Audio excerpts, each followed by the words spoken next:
Hi, welcome to my channel. My name is Michał and here's another video from the world of Formula 1.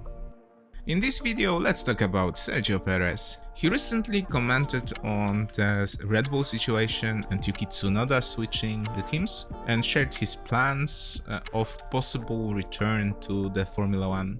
Because of course, after the struggles of Liam Lawson in the second Red Bull seat, people started realizing that Sergio Perez was not necessarily to blame for how bad he was performing. It might have been just that Max Verstappen is such an outlier that the comparisons between both drivers were not giving a proper measure on the direction the car was going into.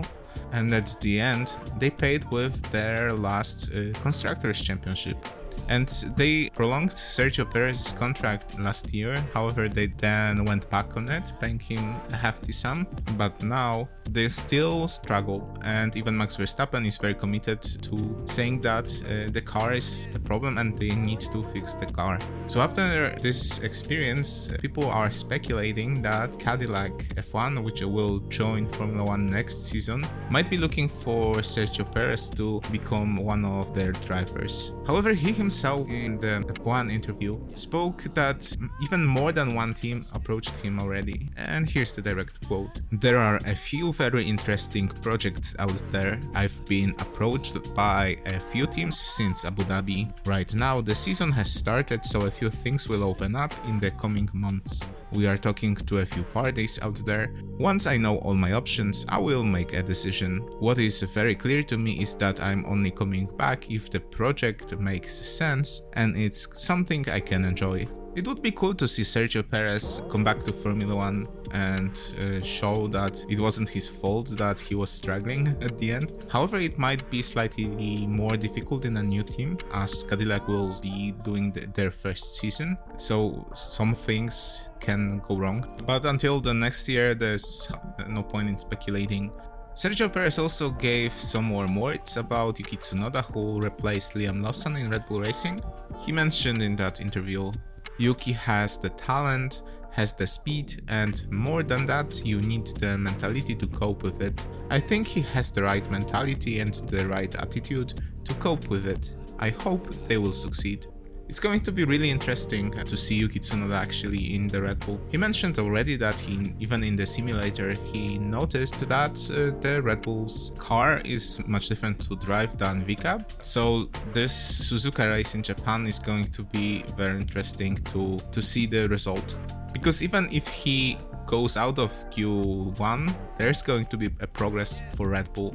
It is interesting how now there is this blame shifting also going on there. There was this comment from Helmut Marko, who spoke to Kleine Zeitung, who even blamed Adrian Newey for Yuki Tsunoda not being promoted before and the choice being made to see Liam Lawson in that seat. He even stated that there was just this one accident when Yuki Tsunoda drove into Pierre Gasly's car and the debris from their incident damaged Max Verstappen's car, and that's the reason why Adrian Newey didn't want Yuki Tsunoda there.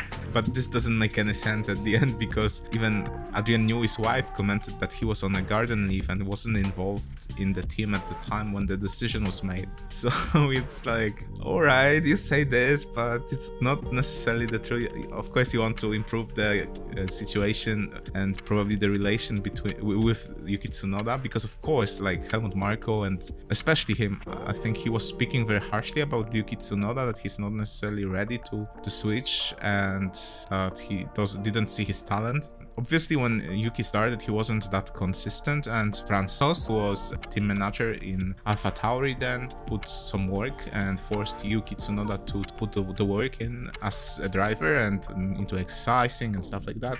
But over the years, he definitely improved, and that it was definitely very surprising that he was omitted and Liam Lawson was chosen over him.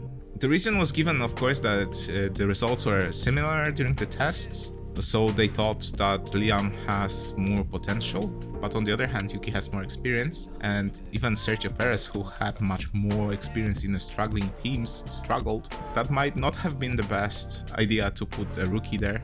who had just 11 races in F1 before, maybe not necessarily that much experience, just drove for the Racing Bulls, and that car is supposedly easier to drive, and maybe he didn't have that much technical experience.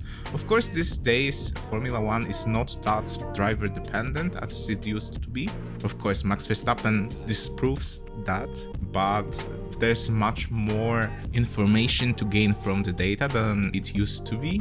But at the end, driver is the one that fuels the car and might always add in the information and interpret the data in a different way than the engineers. And if someone has more experience driving different cars and see how the input changed the output, and that would make much more sense. And they still would have been able to make the mid-season swap as they like to do. And then Liam Lawson would have still more time to adapt. So at the end, I don't know what they were thinking, because it seems that there might be some interpersonal stuff going on and maybe communication not working necessarily, as of course, as I mentioned in even previous videos, that important technical personnel left, not only Adrian Newey but also Rob Marshall. And obviously, Max Verstappen also stated before that he was giving the input and was not necessarily listened to. The input that was similar to Sergio Perez and then Liam Lawson. Hopefully the Japanese Grand Prix will give them this signal or influence their decision on how they are going to go forward, because otherwise there might be a couple of years in front of them that they will just struggle through. We've seen that before after the previous years of success, that they fell off a little bit, but then the engine might have been to blame in a larger part. However, now the engines also will change, so there's another question how that will unfold, and if they don't have their technical team on top of the issues, they might struggle. But let's see how it goes. But let's talk a bit about Racing Bulls as well, because the situation there is not necessarily the safest as well for the drivers. Of course, Isaac Hadjar and Liam Lawson will drive there for now, but Lawson needs to rebound as fast as possible and as strongly as possible, and Isaac Hadjar also needs to perform, because Red Bull has another driver coming, and it's Arvid Lindblad, who is currently competing in Formula 2 and is highly rated by Helmut Marko. I think I've heard somewhere that they were trying to get him the super license necessary for driving in F1 earlier than it is possible, but so far they were not successful with that. But after F2 season, probably that will be possible, and very highly probable that they would want him in F1 car, because if he's such a talent, obviously other teams would also be very interested in hiring him, so they will definitely try to bind him to their team. And then there would have to be a shift, because they would have to free one of the possible seats. And after speeding up the Liam Lawson's promotion, I doubt that they would put him in the Red Bull Racing. So one of the drivers from the Racing Bull would have to go or switch to Red Bull Racing if Yuki Tsunoda won't stay there. And otherwise, one of them would be probably put as a reserve driver, or would have to find himself a new team. So let me know in the comments what do you think will happen in both teams, if Yuki Tsunoda succeeds or will share the fate of the previous drivers. Who do you think will be the stronger driver in the Racing Bulls? I'm waiting for the comments. And if you like this video and this talk, please leave thumbs up under this video and subscribe to my channel. I really appreciate all the views. I really love talking about Formula 1, and I hope that I will be able to bring you some more videos such as this one and even some more better ones. So thank you very much for watching. That was fast, and see you in the next one.